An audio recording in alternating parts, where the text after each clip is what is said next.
Alrighty. Thank you for the assist, Rithik. Yay, Rithik. Alrighty. So, how's the first month of the new year been for you guys? Terrible. Oh no. Why terrible? One sec. Oh, there we go. My daughter broke her collarbone, and our rabbit died. Oh So no. that's how the year started. Yeah. I see. And she already had surgery, so No, we can only go yeah, much good. up from here. That is very sad. Can we all talk, or is it 1-to-1? Yeah, we should all. Yeah, we should all be able. Okay, thank you. Thank you. Yes. Oh, hi, Bella. Hi, Bella. Hi. I think your mic is echoing right now. Sorry, I didn't hear you. Sorry. Your mic is echoing. Your mic is echoing. Okay. Okay.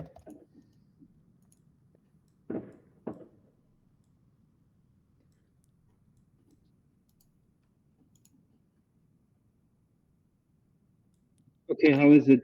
How is it now? Testing. That's good. Perfect. That's okay. correct. Nice. Alrighty. Glad you could join us earlier. Also. Should I start, or do we have? No, there's no one else on the docket. So if you want to get your stuff ready, feel free. Perfect. Thank you.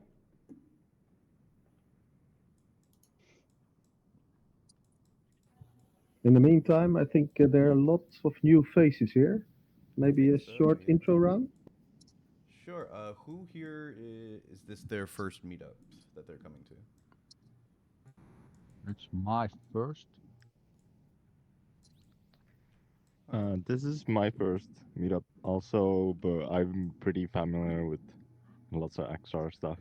Yeah, I recognize. You've probably seen me on the WebXR Discord doing some of that stuff with React, and also today I even got like a rendering WebXR in a SteamVR overlay. Oh, nice. I do lots of hacking stuff. Yay. Kind of like old ExoKit style, or? Yeah. I'm using the Meta Ivor runtime, and then passing the canvas to a WebSocket and passing the OpenVR location stuff to Ivor. Interesting. Sorry, short question. Isn't it normally if I put it yes. here that it gets big? Here, let me grab that. Thanks. I seem to always have problems with that. That's strange. I thought I remembered this having the sticky thing to it. Okay. Might need to. I can drop in a portable media frame. A portable media frame? Yeah. Wait. Seems that all images are gone. Yeah, well, for this one, this is like a cleaned version of this room that doesn't have the hub's images baked in. And then, of course, moving instances, any stuff from the old one probably would not survive. Oh.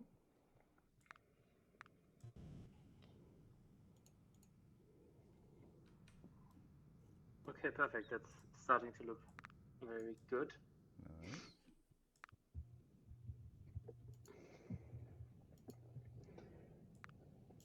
I think I'm... Sorry, I think I dragged that one accidentally. Yeah, I'm needing to sign into PIN. Hang on 1 second.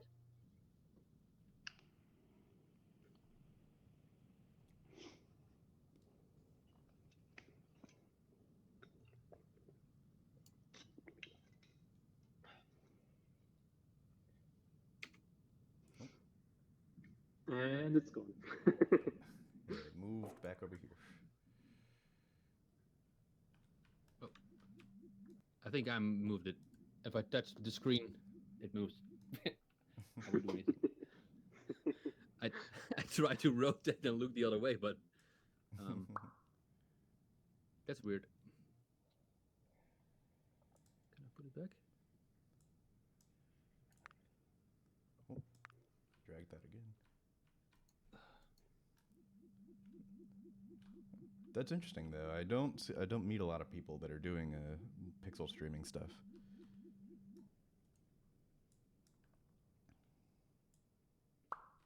Can you see my name? You still have the default name for me right now. Oh, thank you. Looking where to change. Should be under more and then change name and avatar. Yeah, but also I'm in VR, so I don't. It's my first time also in VR. Okay. If you're in VR, you may have to quickly go back to 2D to use that menu. Okay, that makes sense.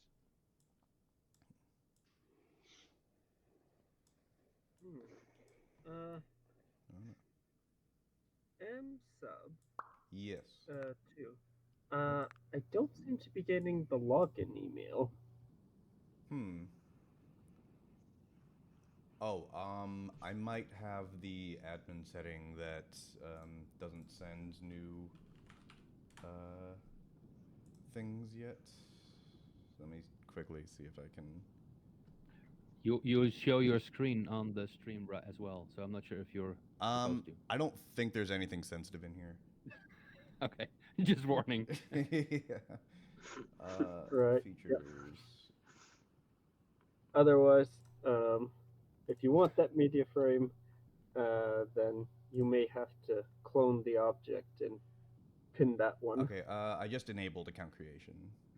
If you want to try getting that. Yep. Okay. Try again. Oh no, the screen. Oh. It did snap, but it went away. Oh. Yes. Try. Yeah. Yeah, I got it. Yay. Before I can sign in and pin it.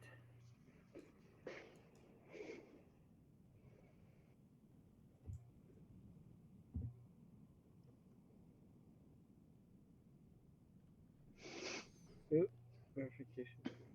Excellent. Now signed in. There we go. Now I pinned it and the media frame is there. Perfect. Awesome. So everything's fine? I think so. Perfect. Then I think then I'll start. Okay, since we have we said we have a few new people here, maybe it makes sense to introduce myself. I'm Bela, the maintainer of 2 libraries. I'm from the Pomondres Developer Collective, or in the Pomondres Developer Collective. So people who are familiar with React 3 Fiber, that's where React 3 Fiber is made. And I'm the maintainer of React 3 UI Kit and React 3 XR, which are basically 2 projects which have multiple NPM packages in them. And since I often come across like this React guy, and in general Pomondres, the collective comes off as the React people. But I want to highlight, because it seems not everybody knows it, that every library that I maintain also always has a vanilla version. So if you are familiar with the React 3 UI Kit or not, even if you are not a React developer, you can use React 3 UI. You can use the vanilla version of UI Kit, which was sponsored by Needle Engine. And also there's a vanilla version of the XR library.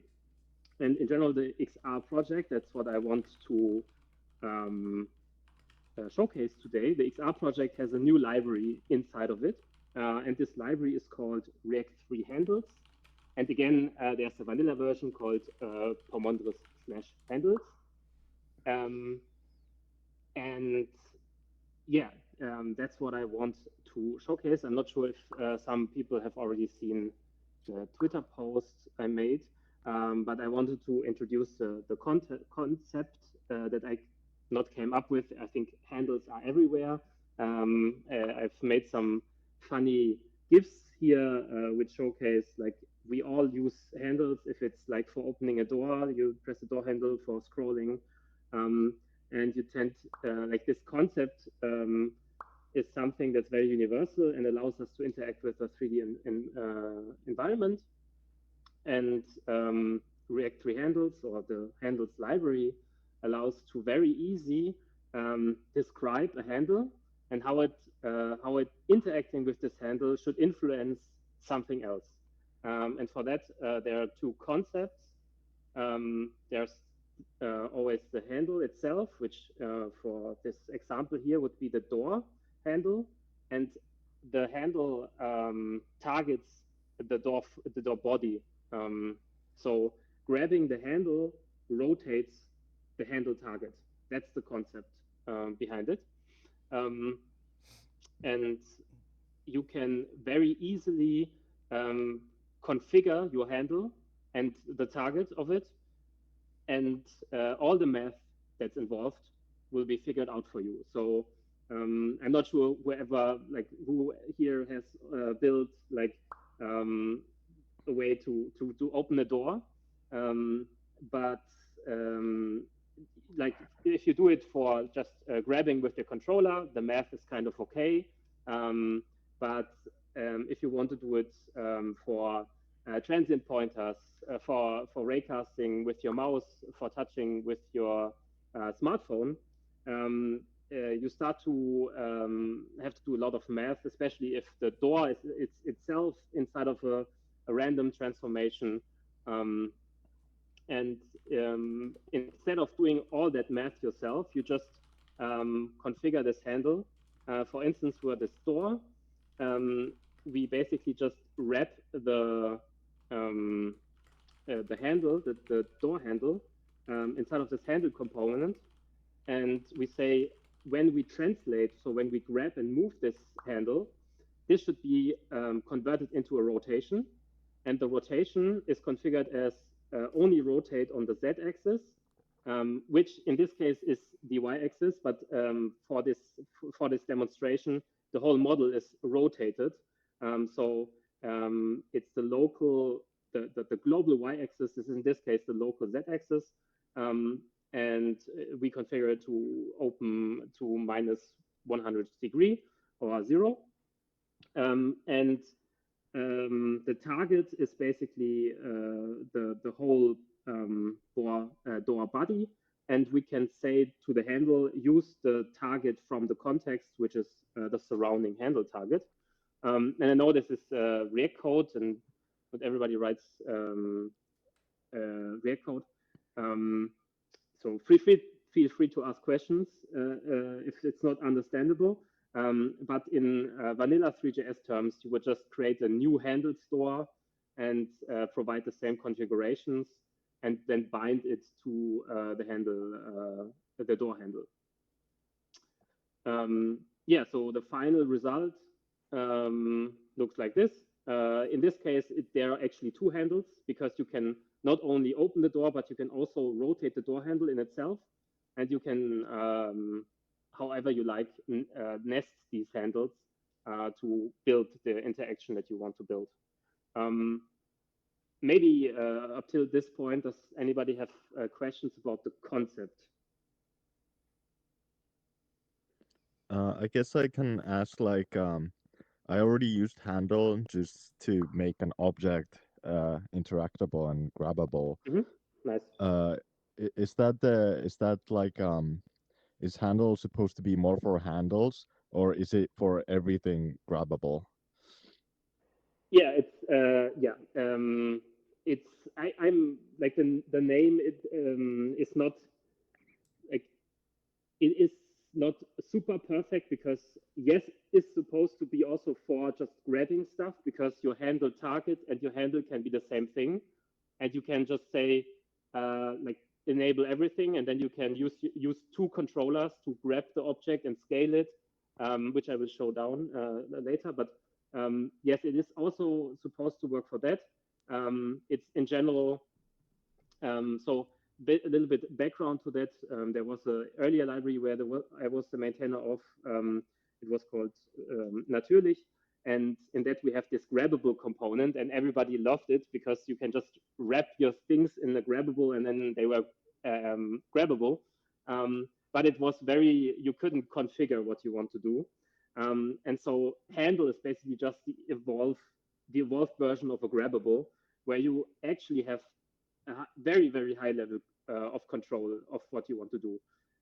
So, for instance, if I build a lot of multi-user applications, and for multi-user applications, you want to make sure that like the interaction not directly has its own state, but the state is inside of the multi-user like a framework or whatever you use. So the like the way the data flows would be from interaction to state and then applied to the object, or that's often how it's supposed to be. And to make that work, the interaction or the interactable object itself should not have an own state. And the handle library basically allows you to override the apply function, which is basically a function that turns the interaction into a change in the object. So if you write your own apply function, you can like customize everything. You can say that the rotation should only snap to certain angles or whatever you want to do.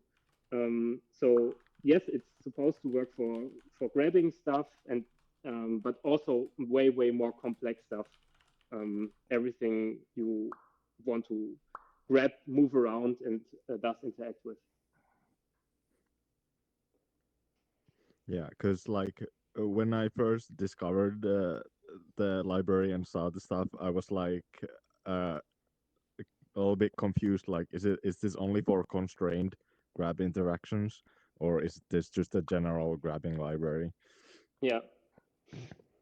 Yeah, React 3 grab or something, or just grab would also be an idea. I fell in love with the idea that everywhere are handles, like this concept of a handle is everywhere, which is technically like what happens, but maybe from a user perspective, like grabbing would be maybe like a better idea. But of course, it's also that something I want to highlight very clearly. When you write the handle, it's automatically cross-platform. So unrelated to what interaction device you have, if you interact with the handle, it's working like you intended it to work. So if you have the Apple Vision Pro lying around, then you can use the transient pointer implementation on the Apple Vision Pro to open this door. Even though I have not yet thought about how it should work on Apple Vision Pro, but if you look at the door and pinch your hand and move your fingers forward, the door will open. Because the handle is basically the interface between the object and the user as a concept.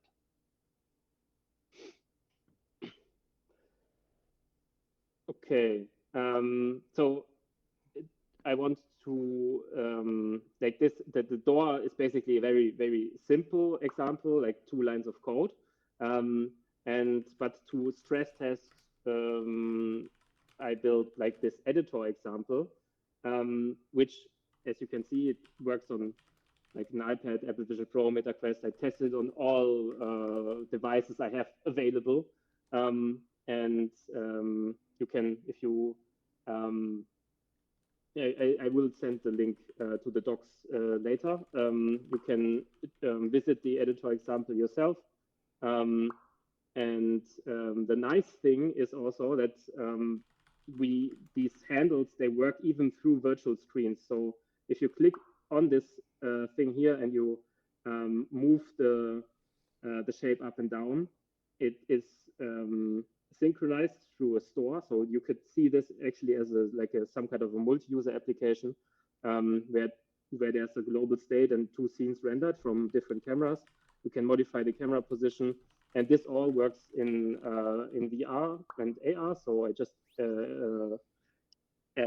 started the Ivor emulator, and I can press now enter VR, and I can take this and move everything around, grab this, change the shadows.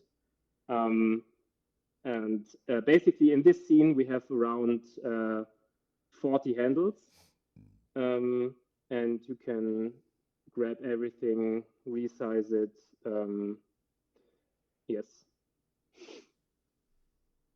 So this is like a showcase of how maybe like professional applications can use the concept of handles. And then I also have made a short video which more or less showcases, which showcases more like game use cases. So in this case, I made a ship. I downloaded a ship and just made the steering wheel, surrounded it in a handle, and it's interactive. And here you can also see, sorry, that was a little bit too fast. Here you can see a spaceship where the joystick is just wrapped in a handle that is rotated around 2 axes, and then you have this speed control on the left, which is also just wrapped in a handle, which is rotated around 1 axis. And then you have the door example. Yes, so handles is a concept that is intended both for games and like editor examples, like professional applications. And but mostly you want to use handles and grabbing stuff in games with physics engine. So and here's an example that uses the handle concept or the handle library plus the rapier library, combines those two. And this is really like not much of, you don't have to write a lot of code to just have your random X be thrown or fall onto you, and you can grab it and then throw it away. So it also works in combination with physics. And in here you can see the possibilities of this apply function, because instead of directly applying the state modification onto the handle target, we can intercept it and apply it to the rigid body, so that the rigid body is basically our target for this handle. And as soon as we release the handle, we make the rigid body dynamic again. So this is the whole code you need to make your own physics handle. And as I said, it also, like, you can write the same code in vanilla with vanilla rapier and vanilla handle, and this will also work. And then there's another part, which is screen handles, because handles, they are supposed to work in 3D, but screen space is a 2D space where different concepts apply. But for me, it was very important to have an alternative to the orbit controls that probably everybody used who builds in 3JS. The orbit controls, they have the problem that they do not respect the event system of the scene, which means, like, if you drag something, you actually have to disable the orbit controls while dragging that. And there were some other problems, which, for instance, it would be really hard to enable this. So in this virtual screen, I can drag, and it's basically there's the orbit control on this virtual screen, which changes the camera position. I'm not sure if it's visible through the stream, but those are the reasons why this the handles library also has screen handles for orbit. It has orbit handles and map handles, which are basically a drop-in replacement for the orbit controls, which make it like you don't have to configure that while you are grabbing something, the orbit controls or the orbit handles should not rotate. The camera should not rotate while you drag something out of the box. And as you already seen in the editor, there are these handles. For that, I have to exit again. If I select something, you can see that those are also handles. They're basically a collection of handles make up the transform handles. And those are like pre-built handles that also come with the handles library, and they are also a drop-in replacement for the transform controls of 3JS. Not that like I'm standing on the shoulder of giants. Like I don't want to say that those are like bad. They just have the problem that they are not like they don't know that the other transform controls exist. So by these replacement handles, they are aware of each other, or basically they are using an event system which makes them aware of each other. So I'm not sure, some people maybe already have experienced that if you have multiple transform controls in your scene and they are overlapping and you grab one, you grab all, because they are not aware of each other. So yeah, that's I think my presentation on handles.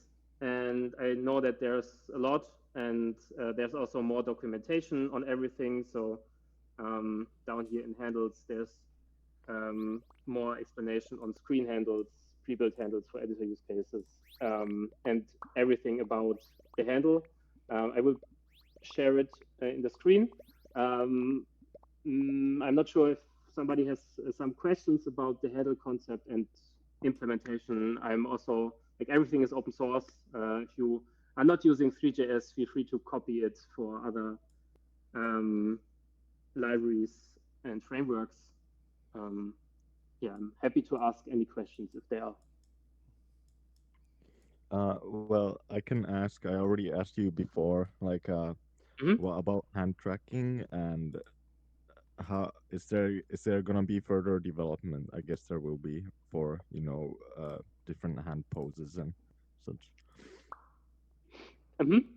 Okay, so just to clarify, handles that the handle library does not care about like hand poses or hand tracking in general, because it uses, like, it expects something to emit pointer events.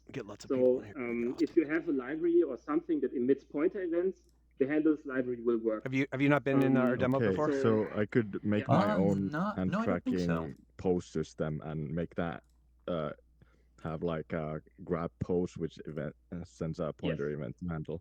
Okay, exactly. That's really good. So this is basically, like, I'm always trying to like split up all these projects, because like they're very like big concepts, and it's like hard to would be hard to maintain. So I'm splitting them up. So the handles library is completely on its own, and this would be like more focused, or would be a part of the XR library. So the XR library would be the part where like you would detect poses and you would have a pointer that actually emits pointer events onto the scene, and that's how it is working currently. So as you can see here with the Apple Vision Pro, the Apple Vision Pro has transient pointers, and as soon as you pinch your fingers, the Apple Vision Pro emits like a select start event, which is then like basically transferred into the scene, or translated into the scene, and then causing like the handle to be grabbed.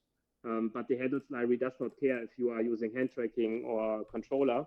That's the responsibility of the XR library, whatever type of library you are using, to emit those pointer events.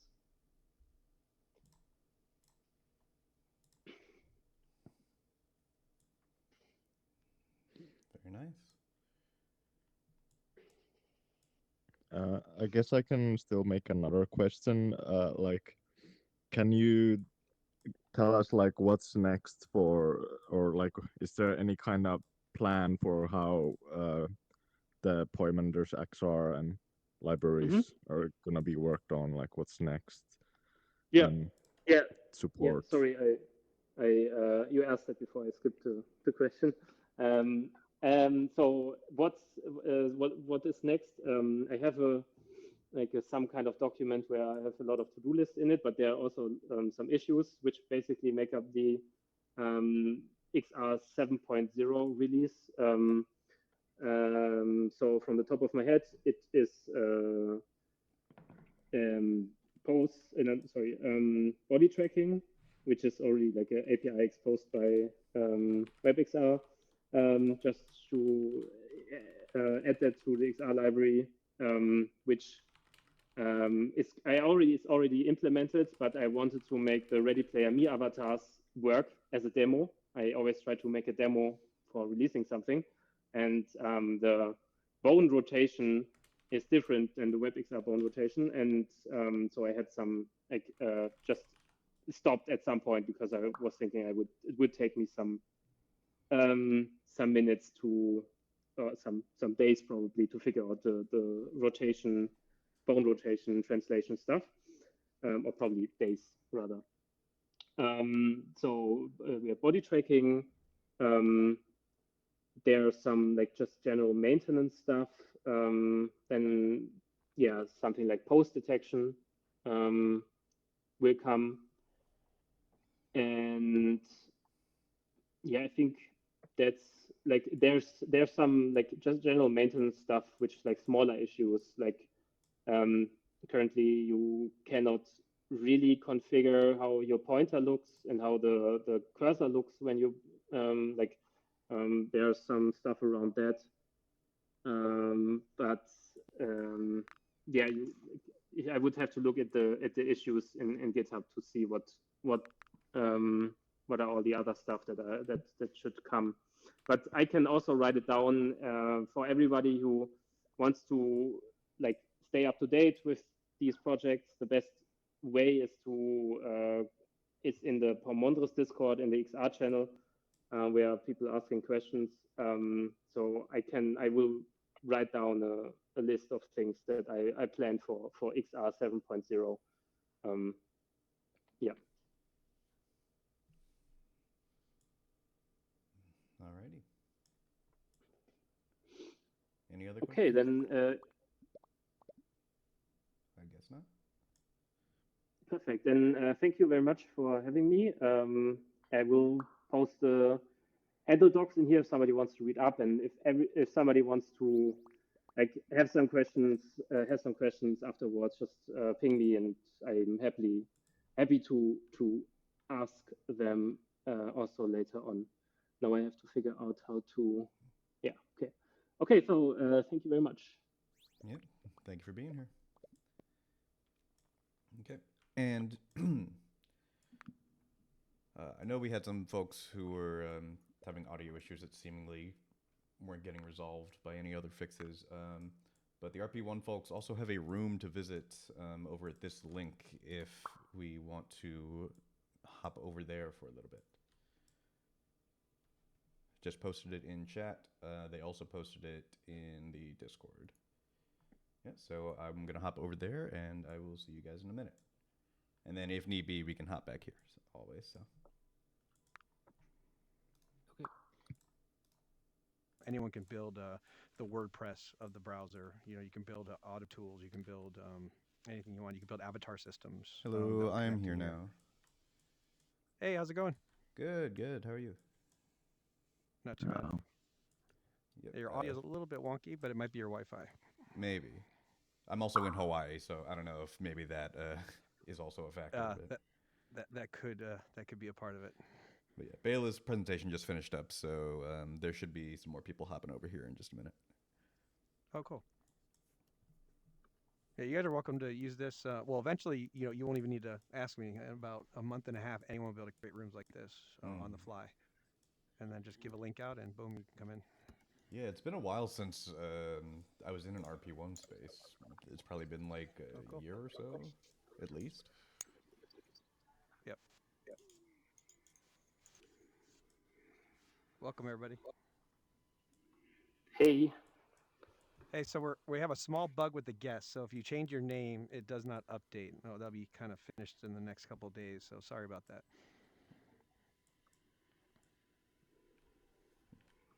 Everyone just needs to make a really distinct avatar. I said it was like the olden days. You got to be like, you have to say your name first and then speak. You know what I mean? Everyone knows who you are and stuff.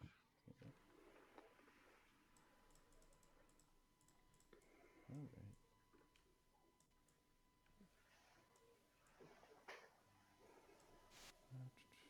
right. Oh, there you go. Is my avatar updated, by the way? I think I chose like the one. No, that your looks like an avatar is alien. just like everyone else's. Ah. We haven't really upgraded the avatar system. It's just, we're focused on more on the back end system to get this launched, and then I see. we'll eventually upgrade the avatar system. Eventually, I'm hoping another company will build an avatar system that'll work for the open browser. So we're going to work with hopefully like Ready Player Me and a couple others that will build specifically for the browser.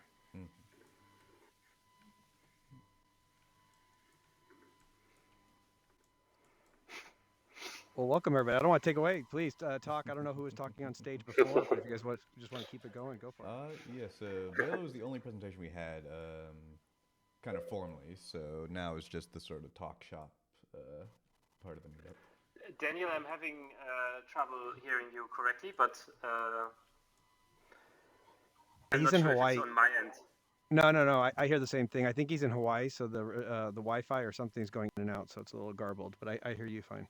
Yeah, it's the Wi-Fi, and I'm also streaming, so that's probably also killing bandwidth a little.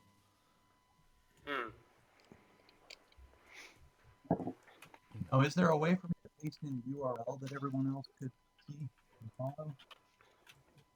I just put the URL in on the Discord. If you guys got it there, you can pass that out to anybody that you want.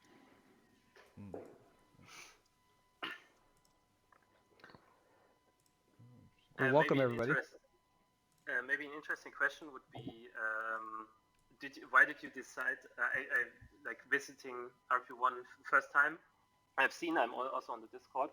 Why did you decide to use like a canvas for UI? Just because like I'm the maintainer of UIKit, which is like rendering UI on GPU, so I'm always like interested in like it's a difficult problem for WebXR to render UI, so always interested in your reasons to choose that way. Choose which way? I'm sorry, I didn't hear the one piece you said. Yeah, okay, sorry. Choose to render user interfaces. So I just checked because it's always interesting for me when there are user interfaces in a WebXR capable application. How are the user interface rendered? So I checked, and you're using I think 2D Canvas. So I'm guessing like normal 2D Canvas API to render the user interfaces. And just curious why you decided to use that. Well, we have a small team, and B, we're more focused on solving for the on-demand aspect of the browser. And so you're in we believe an example of one of the first metaverse browsers for on-demand content. So basically, this is an unlimited world that all streams in real time. So we have a digital twin of our entire planet 1-to-1 scale and our solar system. So you can literally fly straight up, and in about 6 seconds you'll get into space and you'll be able to go to the moon or whatever you want, and you're always fully connected. And so the graphic wise, we really haven't focused. We've done a lot for the team size, but we're really focused on the back end to make this all possible. And we actually use the Wonderland engine from a rendering side. So it's basically a browser in a browser, and then all of the things you see from a scale standpoint and movement. Like if you guys most of you in VR, if you press your trigger buttons on the front and side and look at your hands, you can actually do that and look at your hands while you're doing it. But if you press it really, really slowly, it's not animated. This is all real-time updates, including all the sick stuff and the spatial audio as we move around and stuff. So we're focused on really connecting people. Eventually, this will be open for the public 24/7, where you can create your own meeting space or meet up with someone built by anything anywhere in the world and instantly either play that game or go to a digital twin of university or whatnot. But we're basically creating an open ecosystem that where you keep your revenue and you own your data. So if this was like your space, you would have a permanent URL to come here, and you can give that out to people, and you can use that 24/7 basically. It wasn't meant to like say this is bad or this is better or this is worse, just because I'm so into user interface in general and different solutions. I was just curious why you chose that, but I guess small team size is very reasonable. Well, that, and we also use something called lazy widgets. There's a thing that we've created, one of our developers, and a lot of that allows the user interface to be really quick and useful, and it also works across websites. So all this ties into kind of eventually our audio. So you'll be able to do like long distance calling and full friends summonsing back and forth and create groups. Like you could be right now on the moon, I can call you and say, hey, where are you at? And then I can summons you and vice versa. And so we just want to make the features and everything work really seamless in WebXR. WebXR has a lot of limitations, as we all know. So you got to maximize kind of not only the experience, but also how everything works, and also ties into the website as well. Because everything I'm talking about feature-wise, you can do on our website as far as calling or texting people in world and stuff. So there's a lot of design choices that we had to make just along the way.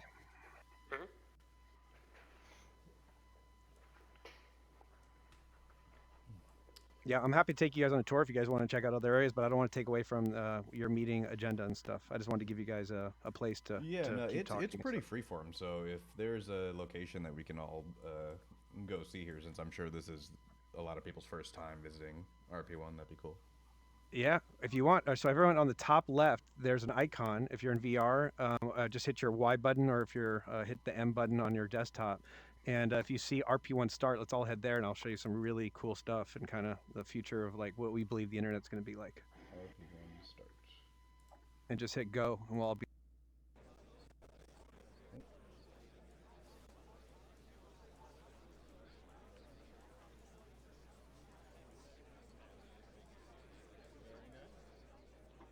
Okay, yeah, this is the environment I remember seeing.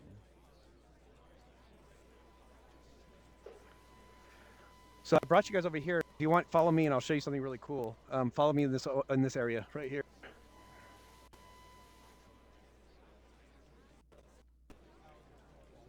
You can hold shift to sprint also. Yeah, you can hold shift, and you can actually double. You can hold your bar as well to do double turbo. You'll need that in space to get out of the orbit. It's a lot easier. If you're on VR, you use your front triggers, the trigger on the front to hold, and if you hold both of them, you go really fast. But all right, so I don't want this to be like a pitch on RP1. This zero intentions on this. I just wanted to hear about the WebXR meeting, but I'm happy to kind of walk you through what we're doing.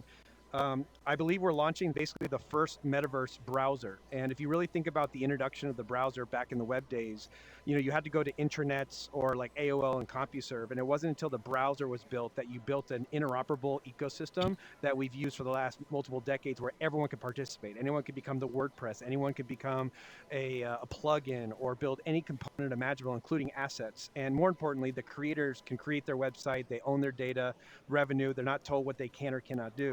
And over the last 10 years, we've been relegated to app stores like Apple, which has taxed heavily, or you have to go to platforms like, Roblox, which takes about 90% or 90 cents on your dollar as far as anything that you'll bring monetary value to their platform. And so we believe the introduction of a browser for immersive first applications, including AR.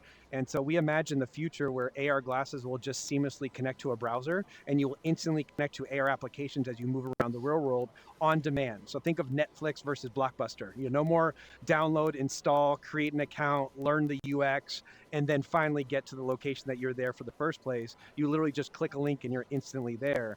The difference in what we're doing is, instead of a federated metaverse where you're moving from box to box, it is just a fully unlimited open box where people can get their own spaces and manage it themselves. And then consumers seamlessly can go anywhere they want seamlessly. Like you could have, if you wanted to, flown from your meeting space to here. It's fully connected, or you just teleport because it's a lot faster.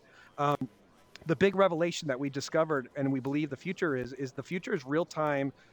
We believe the internet will be real time, like millions of real time third party services that will exist inside the browser. And what I mean by that is, let's say if I wanted to build a store and I wanted an NPC, a non-player character, to greet people. Well, you building the store may not want to create the NPC software, nor does the browser, but a third-party company could build that NPC software and instantly connect it in the browser that you can connect to. And here's the first example of us doing this. We actually created a real physical light, an RP1 light, in a booth at a trade show, and that had three physical dimmer switches. And we used a home automation software that's used regularly available, and we used our new API, which we're going to open source, to connect to it. And instantly, that will work inside of VR and also on the web.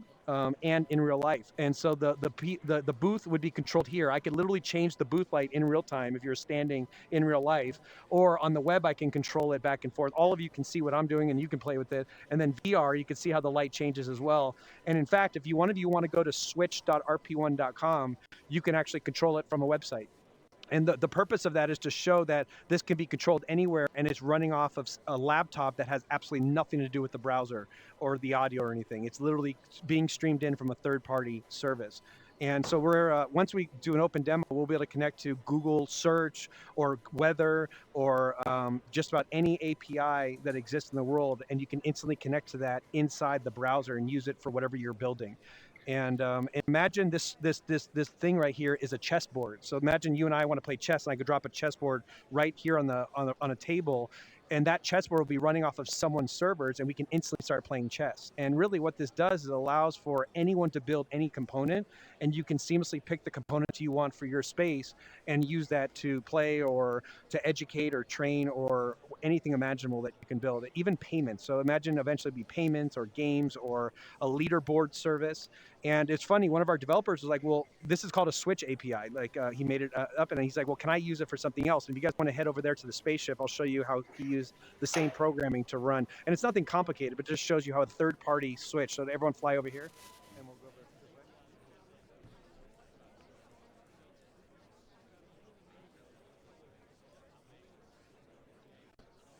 So this switch right here, it's hard to imagine. This is not hard-coded in the browser. This is an actual... well, I'll wait for everybody, sorry. So this switch is literally not hard-coded whatsoever. This is a floating switch that is being used off of a laptop, a service. And he programmed it to basically control this spaceship. So if everyone wants to play with it, you can use the force and lift the spaceship up and down, or if you want to turn the thrusters off. But anyone can do it. Like if I do it, you hear it, it's all fully persistent. And so imagine when you're developing your space and you want something to control, you can use the switch thing, or eventually you want to, anything imaginable. We'll also have other primitives, which will be like pressing buttons on and off or toggling it. You'll have string primitives, but all these things will be basically plugins that you can use in building out your space. And the audio and all the SIGST off and all the device connections all comes with the browser. That's called our spatial fabric. And eventually we hope other people will build browsers as well using the same open standards and really start creating the future of interoperability for XR, whether it's in the real world for AR or virtual spaces or games like you see in here. And so this is not the AR side, but we're just obviously, most of you guys are technical. You can imagine that just take away all this stuff and this switch can control your lights in your house if you wanted to, or look outside your pool to see what temperature it is, or where your plumbing is, or anything imaginable that you would want to translate into an AR app.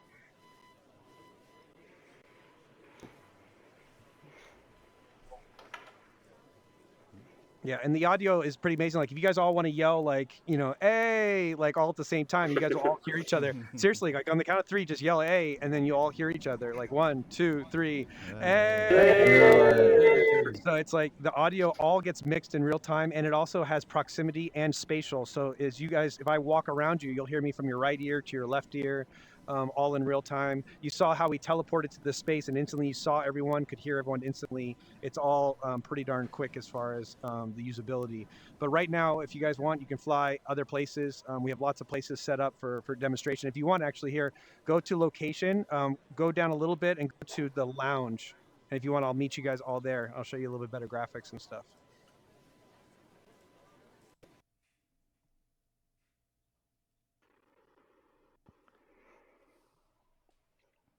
So here's a lounge. Like if you want to do like a comedy club, Okay. you could see the baked lighting. And obviously, this was built by a creator from our Discord, and we just literally uploaded and dropped it into a space. And if you guys want Easter egg, I don't tell anybody about this, but you guys are a good group. If you guys want to see Hogwarts, just walk through the bar and go straight, and you're going to go right into Hogwarts. Cool.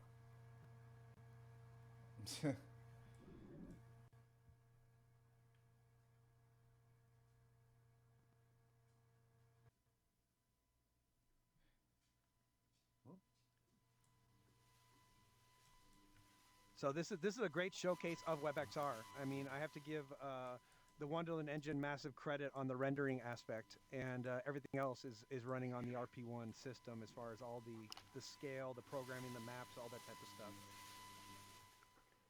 We believe at some point we're going to build a native browser so we can get access to the local resources. And so people can come in through WebXR, or you can actually download a native browser. And eventually we want to be open to all rendering engines as well. So rendering engines become a part of the spatial fabric, but the rendering engines will have to be designed for the open standards of the browser. You can't just take Unreal level graphics and have it stream in real time.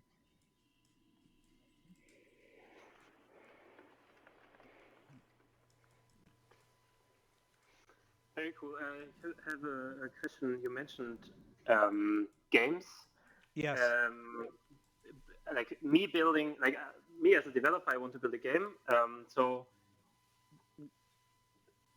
what on is this something that is already possible? Yeah. It's not possible right now. We're building what's called an activity stack, which you guys are familiar with, but eventually this will be open standards as far as building different programming languages where you'll be able to use Lua from Roblox, or even down to C-level programming.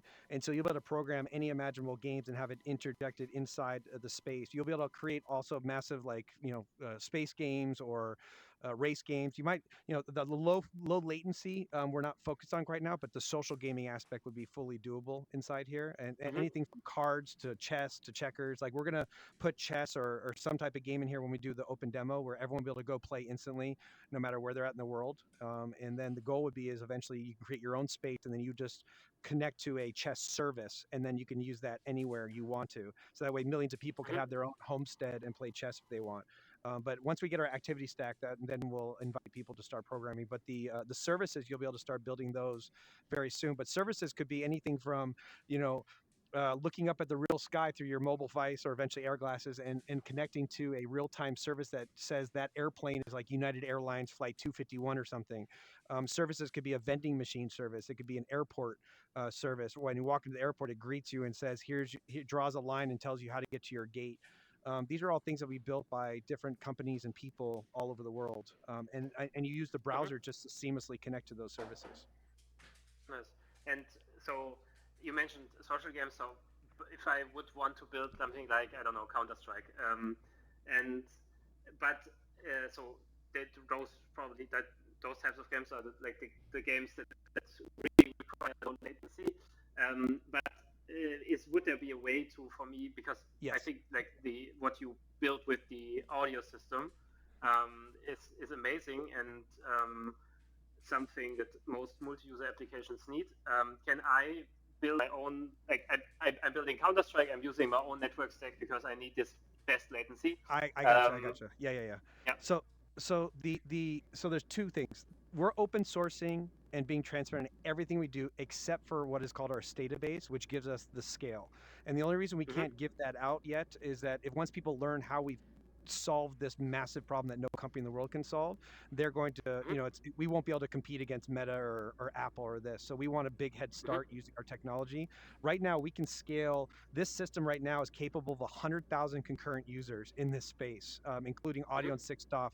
And we can scale that to hundreds of millions of concurrent users. And we could do that on 1,000 times less compute. If you build a chess game on your own servers, you'll still have the same problem with networking. You have to build it and solve it on your own, but you'll be able to inject that into the browser. Eventually, we will open source the server technology so you can get the same advantage, where you would need 1,000 computers to run 100,000 chess players. We would be able to do it like on 1/10 of one server. And so that gives us a massive advantage on kind of what we're doing. As far as low latency, so the way we see that working eventually in the browser is that Fortnite needs their map is 3.5 square kilometers. They have on average about 10,000 concurrent games running at any given time. So they would need 10,000 times 3.5 square kilometers worth of space that they would use for their games. And then they would need a lobby, a massive lobby. And so everyone in the world can come to that lobby. They can see each other, they can wave, they can touch hands, all that kind of stuff. But then you would be, once you all decide who's going to go to play what game, you would have to be equidistant from each other, because Fortnite purposely puts people that are closer to the server. Like someone if the server sits in LA, they're going to put a whole bunch of people in the US, not someone from Japan, because the speed of light can't be solved.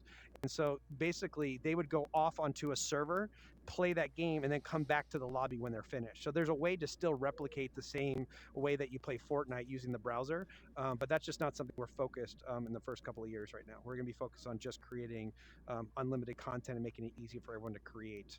So we have a lot of work ahead of us for that. Yeah, I'm like doing my PhD and also researching. I'm mostly interested in peer-to-peer stuff. So not like, but that's what I also was asking, because like the way you handle audio would be something that might be interesting even for people that outside of this. Audio solution outside. We thought of that, but we're focused on the browser right now. And then depending on how well it goes and we get lots of support from the community, we're going to keep focused on that. If we need to, eventually we can spur out just the audio as a product, as a service, and then people could just spur up the audio. The audio is amazing. I mean, it's we still have probably about 15 to 20% we can make it way better. And it's still in its current form. It just works, right? It doesn't matter where you're at in the world, as long as you have decent Wi-Fi. It works better, in my opinion, than Zoom with their technology. In fact, it's a lot faster, and so you can just kind of hear things work and whatnot.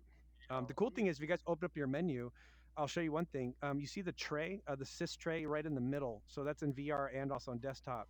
That's where you're eventually going to get all your services. So imagine walking around the real world with your AR glasses and you just want to put Yelp on, right? You would just toggle Yelp on, and eventually you'll see real restaurants with then these Yelp ratings pop out in your AR glasses. And then this is a way to connect all these different services I was talking about. It's kind of like a sys tray that you have on your laptop. Right now we have a friend service that's connected to it, and so you can sit there and chat with people. We're fixing the user interface a little bit, but you can see that we can easily summons people. If you go to the group, you can see all these guests that you can summon. You'll eventually see everyone's names there, and you can summons, go there, long distance calling, everything. And then you'll be able to do that on the website as well. So if you go to rp1.com, you'll be able to see who's in world, be able to talk with them or chat with them, and then join them in world instantly. So we're trying to make it from the ground up seamless to find and enjoy content with each other anywhere in the world, and then build the feature sets necessary to allow developers and creators to start building. And so that's the rollout plan.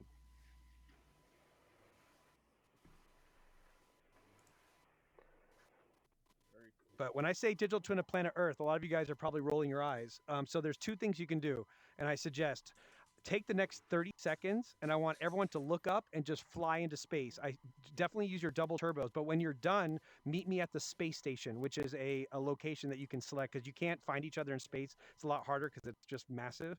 And so we'll meet, and the audio does not work in space because it's too vast. But if we all meet at the space station, I'll show you a little bit more. But feel free to see. It takes about 6 seconds if you do your double turbo when you fly out. But try to look down when you're doing it, because you'll see the Earth kind of get away, and then you'll go out there. But go ahead there, and I'll meet you at the space station in about 30 seconds or so. Hold your double turbos. Double turbos, the two front ones. Double turbos, yeah. What?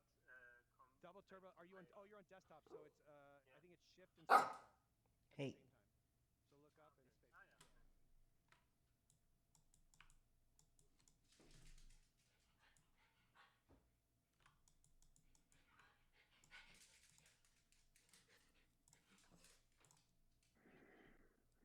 Oh, there you are. He just skipped. How's it going? Hey, good. Yeah, how are you supposed to do double turbo on desktop again? It's shift and spacebar at the same time. So you just want to do single turbo, hold shift. A double turbo is shift and spacebar. I see. Oh. Nope. Where'd I go? Ooh. What the heck? Where did I go? Oh, this is the solar system.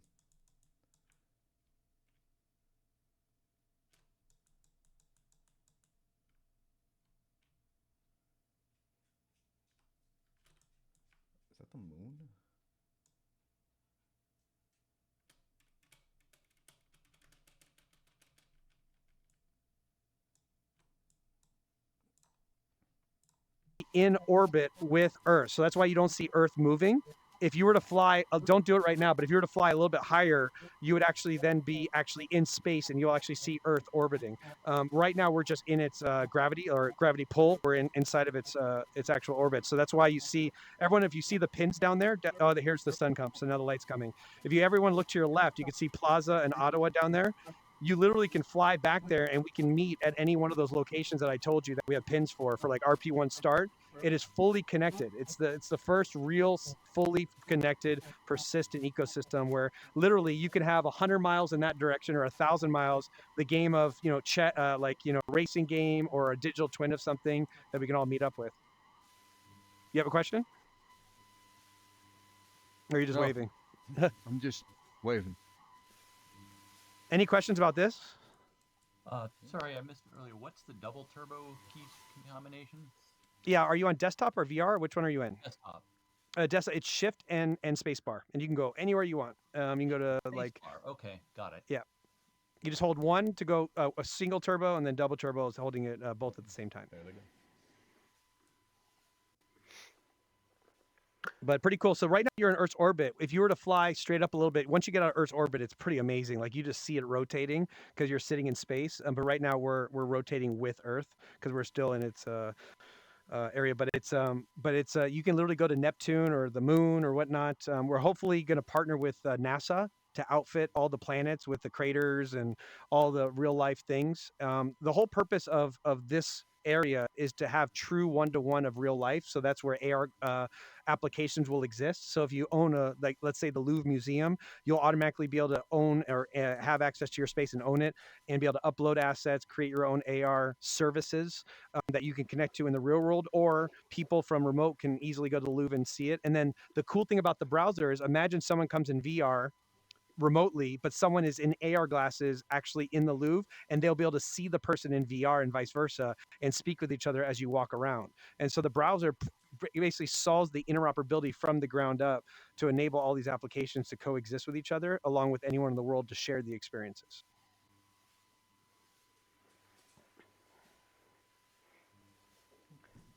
Do you and the cool thing, sorry, no, do go you ahead. already have a clear idea about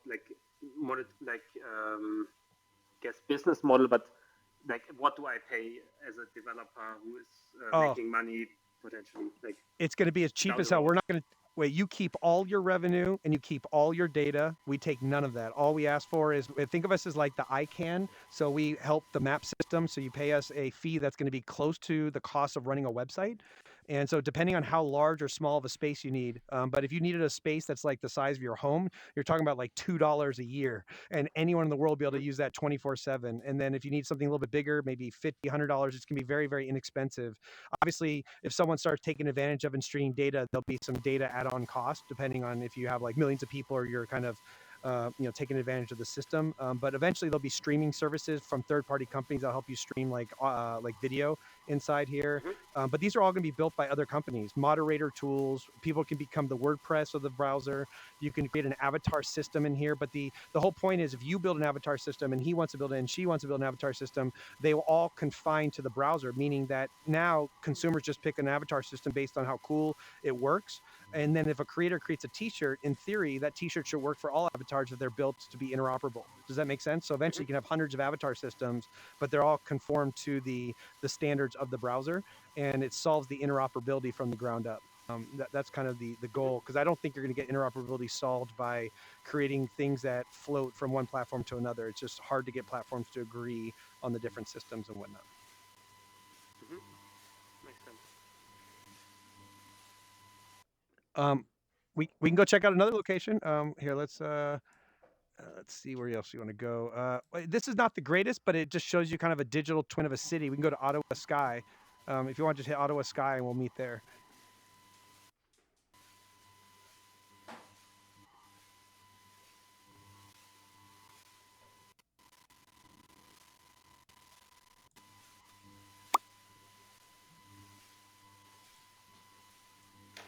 Oh, there it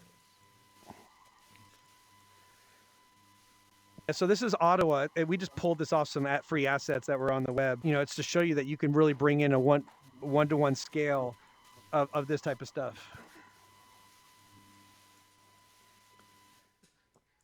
And you can go, if you guys want, you can fly down the city and go through the walls. I mean, it's nothing spectacular, but it just, again, this is just the beginning of what is possible.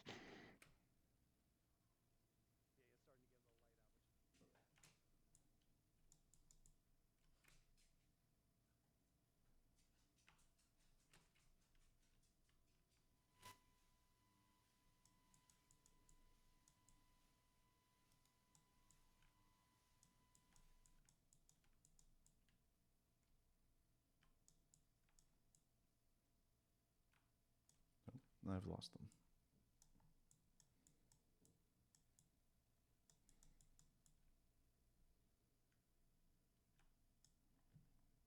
Let's see if I can't. No, I can summon people, but I can't go to people, it seems. Just go back. Yeah, Apple Vision Pro, badass. It works in here. The only thing that we haven't had time is to get it to work with no controllers. And I just don't have. We have too much to work on, and there's not enough out there to focus our team on that. And so, but I've been in here briefly, and it looks gorgeous. I mean, you just got a way better GPU and stuff. I mean, the limitations in graphics is threefold. It's WebXR in general, as you guys know. It's the browser, the caching and memory limits inside the browser, and the third component is the device, right? So if you're on a desktop, it'll look a lot better than if you're on a an older Oculus, or if you're on a mobile device, right? And so it really depends on the capabilities of the GPU. I believe once the internet pipeline opens up more, we will get to Unreal level graphics streaming in real time, just like the graphics that are streaming here in real time as you guys move around. And I believe that's probably 3 to 5 years from now. But not a lot of people know about RP1. We're about to launch this in about hopefully less than 2 months, where this is just on forever. And you just can go to RP1 Start, boom, you're inside. You can create your own meeting spaces. You can instantly go anywhere you want. Just like when you open up Chrome, I can go to any website. You'll be able to go to anything built, and we'll have sample things in here like games and stuff. And then eventually the goal is to bring in developers and services and all that kind of stuff. But we gotta raise a little bit of money and grow a little bit to handle that next step.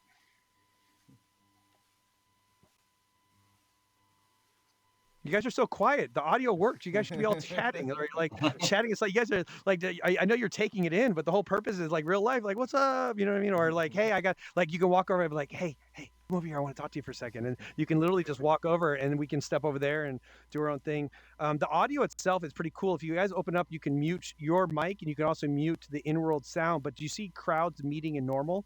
Crowds is where you can actually change, where you see it basically like a 90-degree cone in front of you, and it lessens any audio from behind. Meetings, you can hear far away from all angles, normal somewhere in the middle, but you can actually customize audio settings, and it's endless on the audio settings, everything from clarity to the cone of behind you and in front of you. And so imagine if you did like a comedy club, you can have preset audio that when people come into your club, it'll automatically change based on what you think is the best audio settings. And more importantly, you can have people come into the audience, and you can have people that come in VIP that control the audience. And remember those switches, you can use all these things that will control people's audio. You can mute them, you can kick people out, you can create all these cool feature sets from the ground up.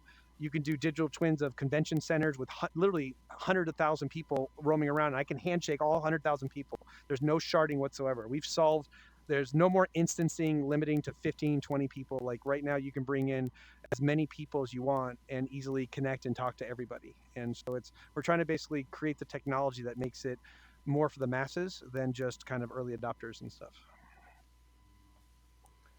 I think we were part of the just in reason tour mode, which I is have to what, ask is explains the quietness.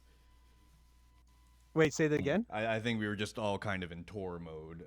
Oh yeah, no problem. Like I want you to. Yeah. My partner always jokes around. He's like, "You guys can give any compliments you want anytime," and I'm like, "All right." I roll my eyes, but then people laugh about it, so they think it's kind of funny. So I was like, how about we go to the bar P1 is the last stop here. the which bar one? Bar P1. P1. Okay.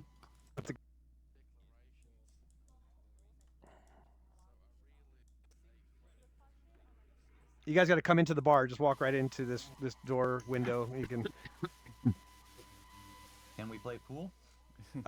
So that's the point I want to show you with the pool. So this is the crazy thing about services. So imagine you design the game of pool, and now you just connect to a pool service, and that service will then run all the physics and everything for the pool table. And so that all that gamification will running off of someone else's server that's mastered the game of pool, and hopefully there'll be many choices that you can pick from, right? That have done different physics and graphics and stuff, and you can bring that in and design it how you want. That's kind of like the purpose of services, is that as you build your space, instead of you having to build every single component, eventually there'll be millions of people that are building these things, and you can just basically pay them, or they're open sourced, or whatever the case may be is. But yeah, the goal eventually is that you'll be able to just pick up a stick and sit here and play pool with people and stuff as the browser gets further along. Now, would that be integrated in here, or would it be like opening an iframe to this other service? Yeah, so it wouldn't be necessarily iframe. So it would be twofold. One is the physics, the game itself will be running on their servers. They would actually go into our developer center and get an ID to their API. And then you basically then would connect to their API for building this out. And then you can build out the graphics.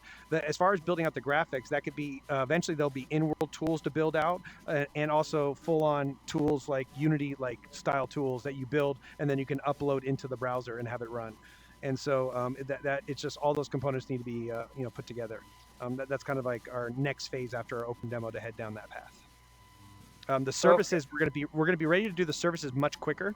That's almost finished, and it's going to be, when I talk about 4 lines of code, you don't have to worry about how you build into REST APIs anymore. You know, like you get a REST API and you got to spend a ridiculous amount of hours reinventing what every other company that's connected to the API. This one is, once you learn how to connect to an API, you can connect to any one of them. They just have their unique identifier, and it's literally like 4 lines of code. And so we're making that as super seamless to connect to any API built by any service imaginable. And so that could be payments. So when you build this space and you want to be able to pay credit cards, there might be a payment API that you just connect to, and then all of a sudden you have that running in here. And that company, if they update their software, it automatically update in world. Like there's no it's pretty extraordinary how it's going to work, in my opinion. Okay. Thank you. I'm trying to read through your white paper, and it looks very ambitious. And, who do you see as the early adopters for this before it's all there? I mean, how do we get from where we are now to there?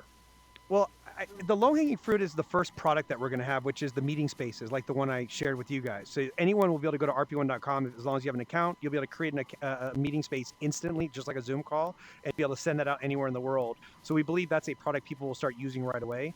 If you require, I'm hopeful that people are getting tired of the App Store and all that stuff, so people will migrate or look for it. And that's why I think why WebXR is taking off so much, is because people are sick of a lack of open standards or the ability to use the open web for their content. And so I'm hopeful that people will care as much as we do about what we're doing, because we're trying to democratize truly building content that you own. And one of the main things that we're going to do once we have enough money is we'll actually fund a competing browser, because I think that's necessary to happen. And we're already starting to work with the Metaverse Standards Forum. I work with Neil Trevette directly.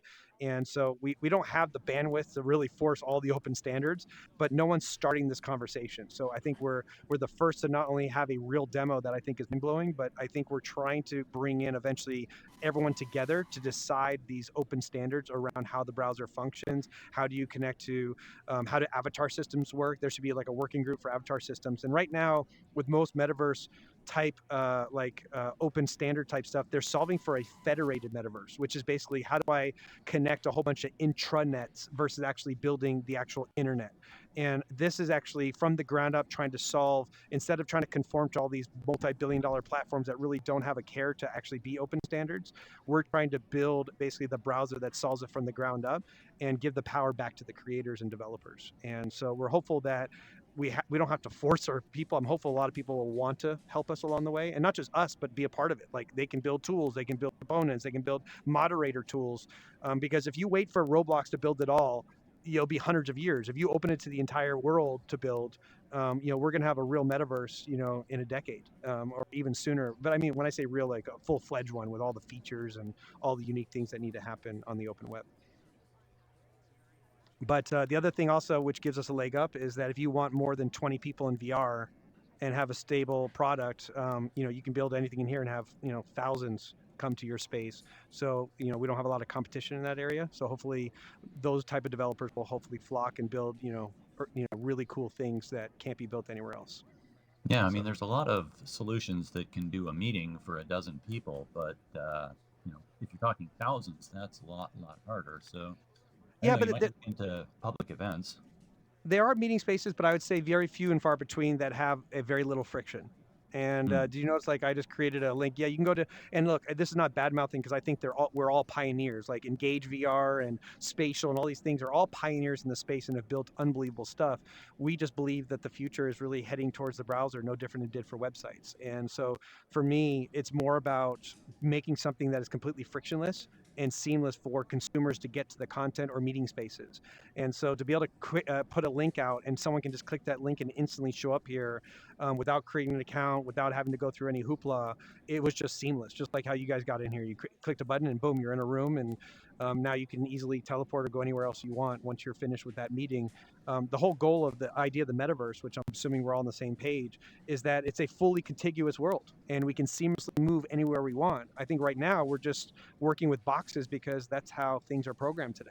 And I believe removing the application box is how the future of AR and also VR worlds will work, because it'll make it seamless for consumers to go to a digital twin of a university and take a class, go to my work training, or go play a game with a friend of mine, all seamlessly as you guys have moved around this world. This is all just basic. Like once you see real games happening, all these things, I think the story will be much louder, if you will, on what's possible. But we're just we're only can go so far with the 10 people we got in our company. Maybe It what is. do you see as sorry? No, go ahead. What do you see as, like, since we all know the what is the name for the meeting space we just came from Mozilla? It's embarrassing. Hubs. Hubs. Yeah, sorry. It's Hubs, Mozilla Hubs, yeah. sorry. Yeah, very embarrassing that I forgot that. But since like Hubs is like a similar product which didn't like commercially succeed, as I understood.